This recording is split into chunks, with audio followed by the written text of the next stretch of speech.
Hello hello and welcome back to बायोनीटोलॉजी। आज हम बात करने वाले हैं cell membrane which is the gateway to the cell.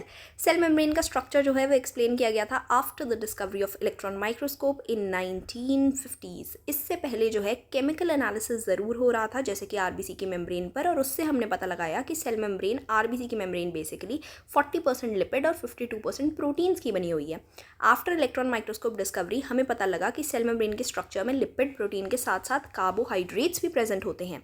दो साइंटिस्ट हैं, सिंगर एंड निकल्सन, जिन्होंने 1972 में the most acceptable model of cell membrane का स्ट्रक्चर दिया था which is the fluid mosaic model, जिसको उन्होंने ऐसे एक्सप्लेन किया कि it is protein icebergs floating in the sea of phospholipids. ठीक है, तो लिपिड्स जो है वो दो तरीके के हैं सेल मेम्ब्रेन में। एक तो आपके फॉस्फोलिपिड्स हैं और उसके अलावा यू हैव कोलेस्ट्रॉल। फॉस्फोलिपिड्स जो हैं वो कुछ ऐसे बने हुए होंगे, उनके पास एक पोलर हेड होगा जो कि वाटर लविंग होता है, राइट, एंड उनके पास एक हाइड्रोफोबिक टेल होती है जो कि नॉन पोलर मॉलिक्यूल की बनी हुई होगी। इसी की तुम्हारे पास बनी हुई है लिपिड बाइलेयर। तो पूरी सेल मेम्ब्रेन जो है वो इन्हीं एम्फीपैथिक मॉलिक्यूल्स की बनी हुई है with the hydrophilic head and a hydrophobic tell.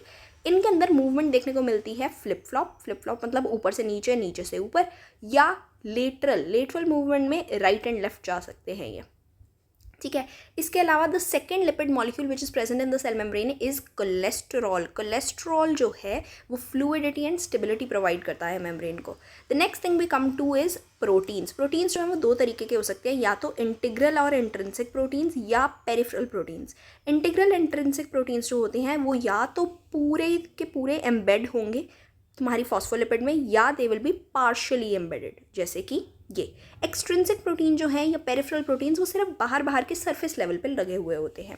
Proteins जो है वो हेल्प करवाते हैं ट्रांसपोर्ट के फंक्शन में। उसके अलावा वी हैव कार्बोहाइड्रेट्स जो कि या तो प्रोटीन के साथ जुड़े हुए होंगे ग्लाइकोप्रोटीन बनाते हुए, या लिपिड के साथ जुड़े हुए होंगे ग्लाइकोलिपिड बनाते हुए।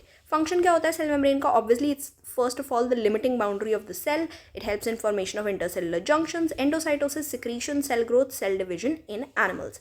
Transport is one of the most important function of the cell membrane. दो टाइप का ट्रांसपोर्ट करते हैं, active and passive. Active is जब लो कॉन्सेंट्रेशन से हाई कॉन्सेंट्रेशन पे जा रहे हैं, जिसके लिए आपको एनर्जी की रिक्वायरमेंट है, एटीपी की।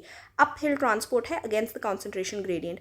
Passive is high concentration to low concentration, downhill है, नो एटीपी रिक्वायर्ड। पैसिव जो मूवमेंट है तीन तरीके की हो सकती है, ऑस्मोसिस, डिफ्यूजन या फैसिलिटेटेड डिफ्यूजन। ऑस्मोसिस इज पानी का ट्रांसफर, सिंपल डिफ्यूजन इज जब आप गैसेस का ट्रांसपोर्ट कर रहे हो, एंड फैसिलिटेटेड डिफ्यूजन इज जब आपने प्रोटीन, कैरियर प्रोटीन की हेल्प से आप ट्रांसपोर्ट करवा रहे हो।